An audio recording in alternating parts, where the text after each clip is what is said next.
اس کو لٹکانا نہیں چاہیے بہت زیادہ. اور ویسے بھی خیر الکلام ما قل و دل، بہترین بات وہ ہوتی ہے جو تھوڑی اور مختصر اور جامع ہو. نبی پاک صلی اللہ علیہ وسلم دنیا میں لوگوں کو عزتیں دینے کے لیے تشریف لائے. قرآن مجید نے کہا کہ اے محبوب اپنے غلاموں سے یہ فرما دو کہ قل ان کنتم تحبون اللہ، ان سے فرماؤ اگر یہ اللہ سے محبت کرنا چاہتے ہیں فاتبعونی، تو آپ کی پیروی کریں. پتہ ہے شان کیا ملے گی؟ یحببکم اللہ، اللہ ان سے محبت فرمائے گا. نبی پاک صلی اللہ علیہ وسلم کی ادھر دیکھیں میری طرف.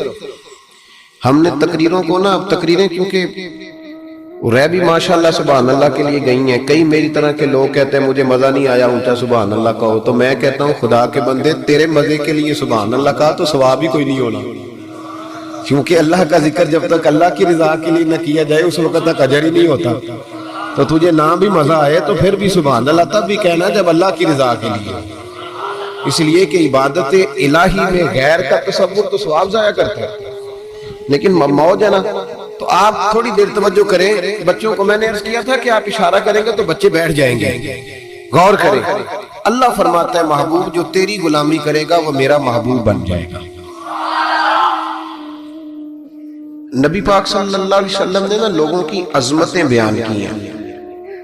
انسان خوبی اور کمزوری کا مجموعہ ہوتا ہے. خوبی اور کمزوری دونوں چیزیں ہوتی ہیں.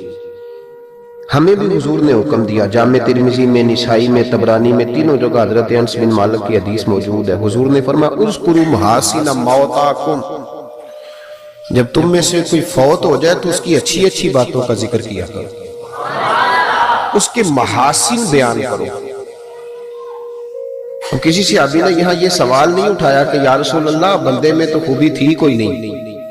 حضور نے یہاں مطلق کہا محاسن موتا، مرنے والے کی اچھی باتیں. اس کا معنی کیا ہے؟ اس کی شرح میں شارحین نے لکھا ہے کہ اللہ نے کوئی مسلمان ایسا پیدا ہی نہیں کیا جس میں کوئی خوبی نہ رکھی ہو. اب ایک حدیث اس پر بخاری کی سن لیں. نبی پاک علیہ السلام نے فرمایا اپنی بیوی سے بغض نہ رکھو. اپنی بیوی سے اگر تمہیں اس کی ایک عادت ناپسند ہے تو اس عادت پر غور کرو جو تمہیں پسند ہے.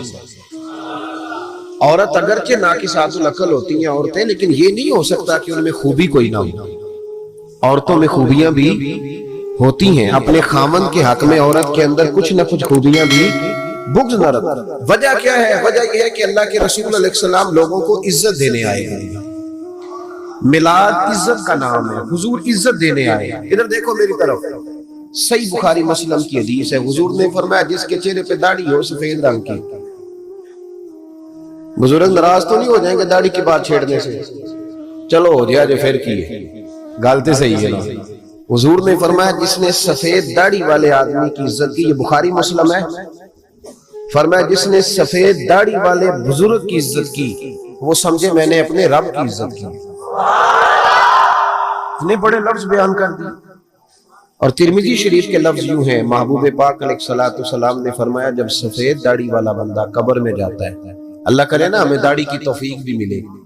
ہم نے تو قسم اٹھا لیا، کہتے ہیں جب تک نیک نہیں ہونا تب تک داڑھی نہیں رکھنی. تو میں کہتا ہوں تو یہ والی قسم اٹھانا جب تک نیک نہیں ہونا روٹی نہیں کھانی. تم نے داڑھی پہ قسم کھا لیا بھائی. حالانکہ بندہ داڑھی رکھ کے نیک ہو جاتا ہے. داڑھی رکھتا ہے تو نیکیاں، بہت سارے گناہوں سے بچتا ہے، اس کی داڑھی اسے بچاتی ہے. تو حضور عزت دینے آئے. نبی پاک علیہ السلام عام مومن کی بات ہو رہی ہے، اس میں کوئی حد نہیں. مفتی ہو، پیر ہو، صوفی ہو، درویش ہو، عالم فاضل ہو، حافظ قاری، عام مومن. فرمایا سفید داڑھی والا مومن جب قبر میں جاتا ہے تو رب کریم فرشتوں سے فرماتا ہے اسے عذاب نہ دینا، میرے محبوب کی سنت وہ بھی سفید لے کے آیا، مجھے حیات دیا، اسے عذاب دینا. انسانوں میں کمیاں بھی ہوتی ہیں، خوبیاں بھی ہوتی ہیں، لیکن آپ ادھر دیکھیں نبی پاک صلی اللہ علیہ وسلم نے کبھی کسی کی کمزوری کا ذکر نہیں فرمایا. ابو جہل شراب پیتا تھا، سارے زمانے کو پتا ہے. قبیلہ بنو آراش کا ایک شخص اس زمانے میں نبی پاک کے پاس اس کی شکایت لے کے آیا جب اسلام پر غربت تھی. اس زمانے میں ابو جہل اس کا مال دبا گیا اور حضور نے لے کے دیا. وہ ایک تفصیل ہے چونکہ موضوع نہیں ادھر نہیں جاتا. لیکن نبی پاک علیہ السلام نے کبھی یہ نہیں کہا کہ یہ ڈاکے مارتا، حالانکہ وہ مارتا تھا، وہ غریبوں کا مال لوٹتا تھا، لیکن حضور علیہ السلام نے کبھی یہ بات ارشاد، اس کو ہدایت کی بات کہی، اس کو درس دیا۔ ہمارے ہاں تبلیغ، حضور اس کو تبلیغ کرتے تھے، اس پر تنقید نہیں کرتے تھے۔ ہم کسی کو تبلیغ نہیں کرتے، اس پر تنقید کرتے۔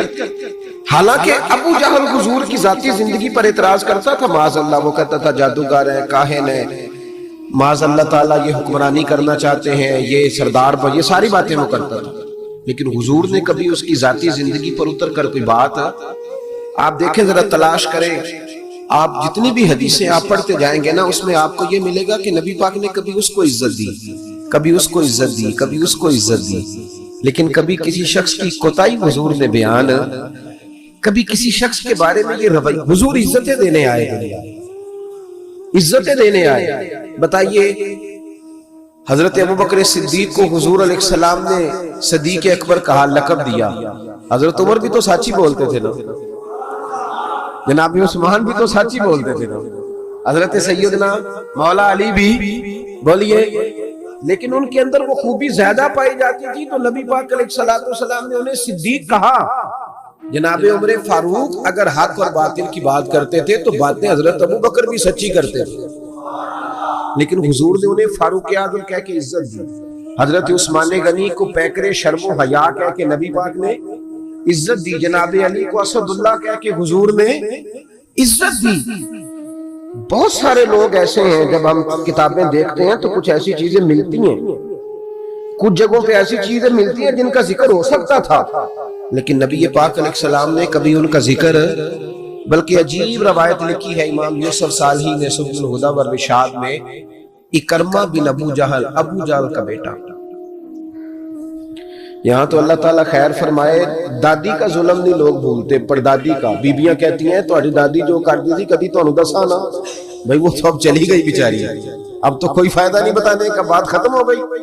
ہم بھولنے کو تیار، بلکہ ہم یہ کرتے ہیں کہ پنچایت میں کبھی کسی چودھری کے پریشر پہ آ کے صلح کر لیتے ہیں، پر معافی نہیں دیتے۔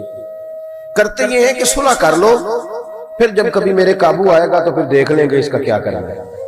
نبی پاک صلی اللہ علیہ وسلم کے ساتھ جو کچھ ابو جہل نے کیا، حضور نے اس کا ذکر فرمایا، فرمایا فرعون بھی بڑا ظالم تھا، پر یہ جو میرا فرعون ہے یہ اس سے بھی سخت ہے۔ فرعون سے سخت کہا ابو جہل کو، لیکن جب اکرمہ بن ابو جہل نے کہا نا میں کلمہ پڑھنا چاہتا ہوں، ناراض نہ ہونا، ہم عزت نہیں دے پا رہے۔ جو 99 خوبیاں ہیں لوگوں کی وہ چھپ جاتی ہیں، پر ایک خامی ساری دنیا دیکھتی ہے۔ یہ ہمارے اندر کی وہ کمزوری ہے جس نے ہمارے علماء اور مشائخ اور بزرگوں تک کو معاشرے کے اندر بدنام کر دیا ہے۔ ہم نے وہ ایک خامی تو دیکھی، پر اس شخص کی ساری زندگی کی خوبیاں چھوڑ دی۔ تیری نظر ایک خامی پہ گئی ہے، اس کا مطلب ہے تیرا اس مکھی سے تعلق ہے جو صرف گند پہ بیٹھتی ہے، پھول اسے نظر ہی نہیں آتا۔ ہماری ہر محفل میں جب کوتاہیاں ڈسکس ہوں گی تو پھر دنیا میں اچھا کون بچے گا؟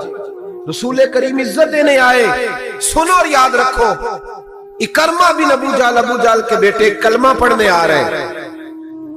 میرے کریم رسول حضرت ابوبکر صدیق فرماتے ہیں میں اس دن اتنا رویا کہ میری داڑھی آنسوں سے بھر گئی۔ نبی کریم فرمانے لگے بھائی مجھے خبر ملی ہے کہ اکرمہ کلمہ پڑھنے آ رہا ہے، آؤ ذرا سارے بیٹھو میری بات سنو، حضور حکم کریں۔ تو محبوب نے فرمایا کوئی اس کے سامنے اس کے باپ کو گالی نہ دے، کوئی اس کے باپ کو اس کے سامنے برا کہہ کے نہ پکارے۔ کوئی یہاں ایک اور بات بھی کرنی بڑی ضروری سمجھتا ہوں، جو پکا بے ایمان کافر تھا، بے ایمان، جب حضور نے منع کر دیا کہ اس کے بیٹے کو تکلیف ہوتی ہے، جس کا کفر نص قطعی سے ثابت ہے، ان الذین کفروا سواء علیہم انذرتهم ام لم تنذرهم لا یؤمنون۔ اس آیت کی تفسیر میں جہاں بھی آپ کھولیں گے پہلا نام ابو جہل کا ملے گا، جس پر نص آ گئی کہ اس کی قسمت میں کفر ہے۔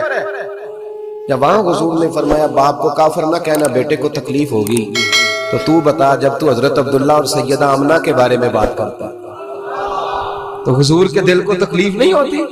شرم نہیں آتی لوگوں کو؟ حیا نہیں آتی؟ حضور کا دل دکھاتے؟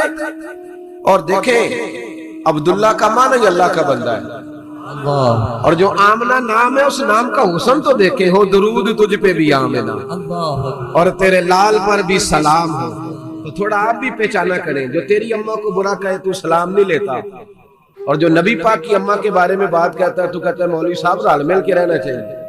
عجیب بات ہے نا تیری. اس بندے سے سلام لے لے, اس سے گلا ملا لے جس کے سینے میں نبی پاک کے بات